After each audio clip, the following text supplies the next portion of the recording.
Bullets just ripping through Toronto this past weekend. 12 people shot, 3 people dead in 3 separate instances that cut a swath right across the city. One of them at a major festival with 13,000 people.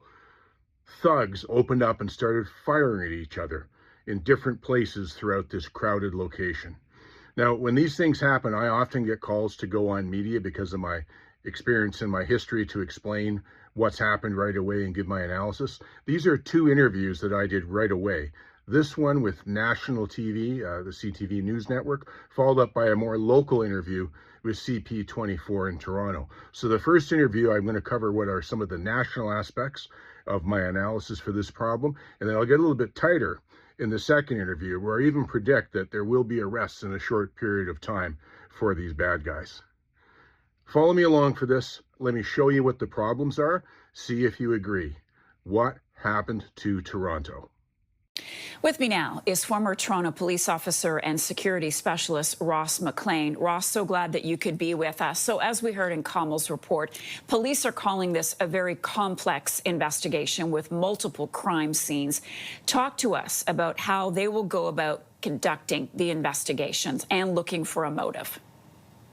Yeah, it's definitely going to be a complex investigation. It's definitely going to take a ton of resources to do it. One of the best resources for doing this is going to be CCTV cameras and footage. So as anybody who's anywhere along St. Clair Avenue, that area, if you have any CCTV footage, preserve it. Drop a note to the homicide squad, says, I'm located here. My camera looks here. This is the time I've got coverage for it. It's going to take time to go through all that. That'll help. Forensics are going to be looking through the guns to see what we can get from the guns if the guns have been used anywhere else. So there's certainly a lot of work. But the problem from my point of view, Marcia, is that by not having these sort of crimes prevented before they happen, you end up with all these resources going into all the investigations of this. So I think we as a society got to get our act together to deal with this whole problem of the weapons now. What do you mean? Expand on that thought, please, Ross. We've got a criminal industrial complex these days. We deal with crime. We expect it to happen.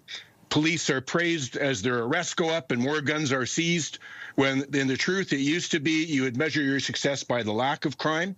We see the courts giving minimal sentences to people with firearms. We see the courts looking for reasons to say a criminal's rights were violated over minor infractions. You know, we look at the infractions that the government can do on citizens, and those get waived all the time. It's okay in a reasonable and just society.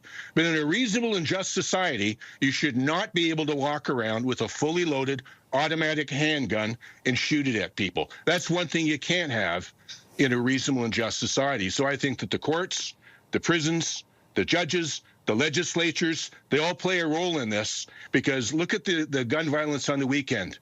We had a triple shooting on Friday.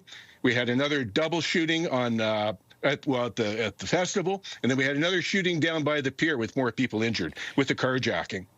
Those are Chicago type numbers. Right here in Toronto. Let me ask you this. Neither police or the mayor of Toronto provided an update today. Does that strike you as unusual at this moment when the public will have many questions and fears about what is happening in the city, particularly in that neighborhood last night in St. Clair? Yeah, and let me tell you about why the update needs to take more place. We take this all too casually. And I have to say, this is my own commentary on this. When I watched the presser by Deputy Barreto, he was entirely too calm and thought this was just entirely, these things happen, but we're very safe, And you'll notice that they cut off Mike Call, who was there, who came in to want to talk. Now, he's been in that neighborhood for 50 years. He has kids and grandchildren there. He knows it. He's connected to it. He's a very respected politician and the deputy mayor, and he is very upset about this shooting taking place. And I think we need to see that. I'll note, maybe they got reasons for it. We didn't see the chief there. We didn't see anybody from the police board there. We need to have everybody taking a run at this, Marcia. Otherwise, this is not going to get solved. We'll just respond to shootings, and respond to shootings. We need to prevent them. So let me ask you then, lastly, before I run out of time, Ross, do you think the solution is more security at large events? Cost a fortune. You can't put events on. It's something that happens more and more now. We've had shootings at other festivals. Just doesn't make the news that much, but we've had them where that sort of thing goes on. Very expensive to have the security. You have to do the metal detecting, the wanding, everything else. You have to have very, very sharp security people. That's very expensive. I think it's just time we as a society said you cannot carry loaded automatic handguns. And we're almost going to know for sure that these guys have been arrested before, charged before, probably prohibited from weapons before. So none of that is working. We've got to get something on the table because this is very costly. Ross McLean, really appreciate hearing your perspective and your honesty and frankness around this. Former Toronto police officer and security specialist Ross McLean, will talk to you again. Joined live by Ross McLean, former Toronto police officer and security specialist. Thank you so much for joining us this evening, Ross. Yeah, let's get into this. It's important. Absolutely. Now, police have said this is a complex investigation. Just given the sheer amount of witnesses they have to speak to and the video they have to watch, where do they even begin with this investigation right now? Well, it is going to be complex in that we always assume a lot of things with these shootings. Like we're hearing 2 people were shot, they exchanged gunfire. Were those the only 2 people shooting? Were those guns that they recovered at the scene? Were those the ones that shot the other people? Were there other shooters there?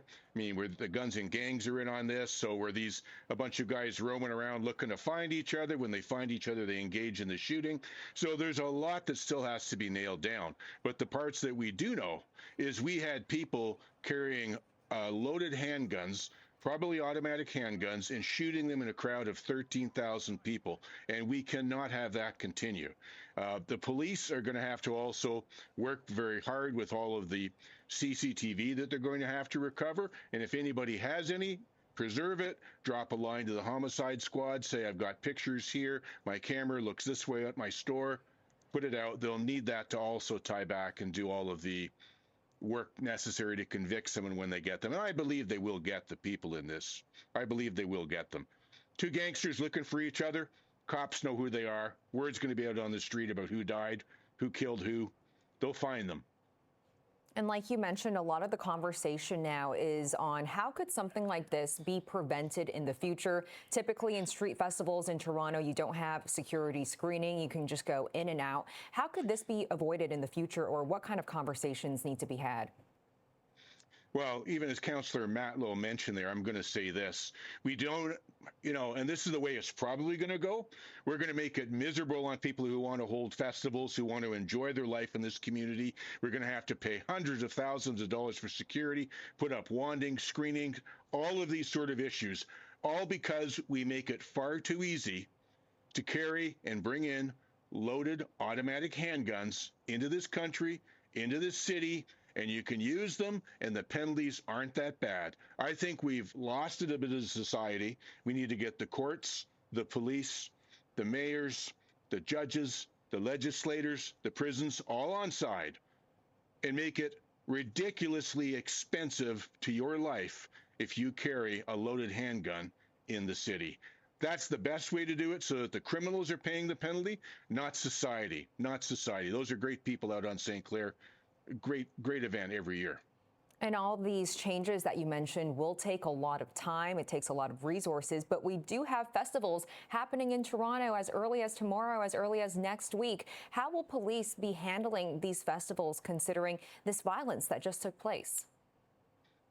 Well, does it take a lot of time? Yeah, it does if you don't really care. If you're a politician and you just want to talk about it, you want to say, oh, this is terrible, this shouldn't happen. Go pass the laws.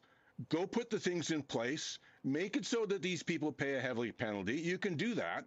The police, look at the Toronto police, all the police services, they've got kit, they're covered. They respond. They've got everything they need to. They respond en masse. In fact, the police are so used to doing these swarming responses where they bring people in from all over the city for this sort of thing that they do it quite well. But you do not want to be responding to mass shootings, to people running around firing guns. You want to be preventing it. And you want the cops to be busting these guys before they get anywhere with their guns. And that's where we have to go back to where what the criminal is doing is wrong, what society is doing is right. But right now, the price for carrying a gun, it's too cheap. It's too cheap. Who knows how much money you can make with one automatic handgun? We saw with the the shooting of Mark Pinzado, the Toronto cop, they were doing it online. You could order the gun, the stolen car, and the target and the payment all online. It's too easy. We have to stop that. And I'm also curious your thoughts on this. You know, police all hands on deck right now, but there was just a triple shooting in Jane and Shepherd on Friday. Then we have this mass shooting at SALSA on St. Clair. And then there was a shooting last night at a downtown club. How are police even handling this amount of violence right now? These are Chicago numbers. And you're right, that's spread right across the city. It cut a diagonal right across the whole city, these shootings, with 12 people shot. It's ridiculous. If you have to ask yourself, if that many shootings are taking place, how many guns are out on the street being carried by people that haven't pulled the trigger yet, but they might pull the trigger? I think the number is going to be fairly frightening. And we have to be proud for all of these police who come and respond, and they do run towards danger. You know, I was at the memorial run for Durham police who lost that young constable who was just coming through, right? He was an outstanding young man. They lost him. He won't be able to serve and help protect people in the city. We have to make sure we look after the frontline guys. But the leadership has got to stop accepting this. They have to be telling the politicians, we want laws, we want mandatory minimums. When those went out a number of years ago, that's when everybody started carrying again. All of them. Everybody's carrying. There's not a fear for carrying guns anymore in Canada. And we're going to pay the price for that. The citizens are, these poor people who took the bullets. And I think if they want to get angry about it, if they want to make something happen, they can. If they just want to talk about it, it's going to be one long, hot summer with a lot of responses. I understand. Well, Ross McLean, security specialist and former Toronto police officer, thanks so much for your time today and giving us your thoughts. We appreciate it. Thank you. Now, what are these issues? Follow along with me on this investigation as we look at all of the things, the systems and the patterns behind violence and the collapse of the Canadian justice system. This is Ross McLean for the McLean Chronicles.